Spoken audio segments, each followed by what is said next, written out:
So the other day I got a question from one of my coaches, and she messaged me and said, I feel like I'm struggling to find the balance between working really hard but also having faith. And I said, you know what? That is a great question. I want to do a live on that, but I didn't feel like the calling to do it yet. I didn't feel like that urge to come on here yet. And then today, I had been listening to personal development, listening to Tony Robbins all morning. I had read some of my professional development book. It's called Be Obsessed or Be Average by Grant Cardone. I was reading that, and I just I don't know, I didn't feel this super connection. And then I was like, you know what? I haven't read my kind of just personal development book lately. It's called Training Camp. It is by John Gordon, and it's essentially a book about a football player and him going through trying to make the team, and him having this coach that has this book of how the best became the best, and he goes through all of the different steps to get there. And this chapter was called The Breaking Point. And as I read it and I finished the chapter, the last probably 3-4 pages of the chapter, it started hitting freaking home for me, and literally tears. Put on mascara today, and this tears started to come because it is everything that I needed to hear today. And I wanted to come on here and share that because it kind of answers that question that I got from my coach the other day of the balance of work and faith. So the chapter starts out by the football player coming in to his coach and saying, I figured out what my fear was. And he said, I'm afraid of failure. And his coach said, wow, that's great. We're starting to get somewhere. And he said, but there's always a deeper fear within that first fear that you name. And so he said, that fear of failure is really you fearing that you're not enough, or the ultimate fear is that you're fearful of not being loved. And so often we feel this is super common, and I feel like for so many of us, our top level fears funnel down into the ultimate fear of just not feeling loved or not being loved. And so we try and compensate by doing stuff, or by achieving greatness or success in some way because we think it's going to bring us love. And we forget that our ultimate love is through God, and He is the one that provides us with the love that really fills that void that we feel. And love casts out all fear. That's why without God, without faith, fear can really overcome you, because your faith has to be stronger than your fear, because that love casts out that fear. And if we're not feeling that love, if we don't feel that connection with God, and this is really how I've been feeling the past couple of weeks, I feel like I've been putting in the work, I've been showing up every morning, I've been doing my morning routine, I've been really trying to push. My team and I are going for this huge goal, and we're so freaking close to hitting it. Oh my gosh, I'm gonna get emotional. We're so freaking close to getting it, but I felt like I related so much to this chapter because he was I'm scared, I'm fearful of failure, and instead of playing we've got nothing to lose, I feel now we're playing because we're fearful of losing. And that's almost where I feel myself, and I instilled that fear within my team or something, instead of playing for something because we have nothing to lose, we're almost scared of losing, and so it's keeping us from feeling this love from God and feeling that connection and that ultimate purpose. Yeah, so true, Sam. But the thing is, if we're not feeling that love, it's because we haven't opened our heart to it. And our pride makes us think that we can do it alone, that the work we're going to put in, we can just keep pushing, and we can do it by ourselves. We're in control, we can do it, which is not true. We cannot do it alone. And so I was saying before, we seek this love through accomplishment.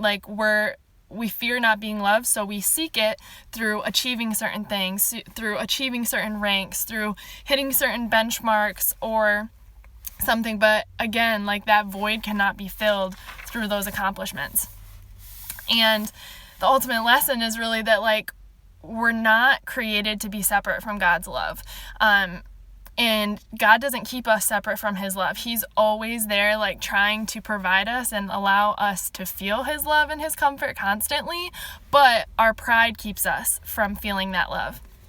And I think we keep striving, we keep pushing because we know that we're made for more. We know God put something on our heart because we're capable of greatness. We are capable of truly making a change in the world. But God knows that in our striving, that we'll realize that we need more, that we can't do it by ourselves, that we need him because there's going to be really hard times to overcome as you're striving for greatness. There's going to be really difficult things that come your way. There's going to be really tough struggles that, like, get in the way of, you feeling like you're really making progress. And that's why, like, when we're striving, we have to rely almost on his strength, because ours individually, us as human beings, we're so imperfect and we can't rely on our own strength to get us through those really tough times. And so eventually we reach this breaking point, which I felt like I had today reading this chapter, and we have to tap into the, greater power that we have within ourselves, and the greater power greater than ourselves, ultimately, the power that God gives us. We have to tap into his strength and his power that he can give us, because if we act as a conductor in like a vessel of his power, then everything comes more naturally. Everything comes, easier, and we're not trying to force everything, because we're not trying to come up with all this energy, come up with all this strength, come up with all this power just by ourselves. And when that happens, when you start relying on him instead of your own strength, the journey becomes the journey to striving, or the journey to whatever greatness or whatever goal you're trying to achieve, truly becomes more joyful. I don't know what that noise is.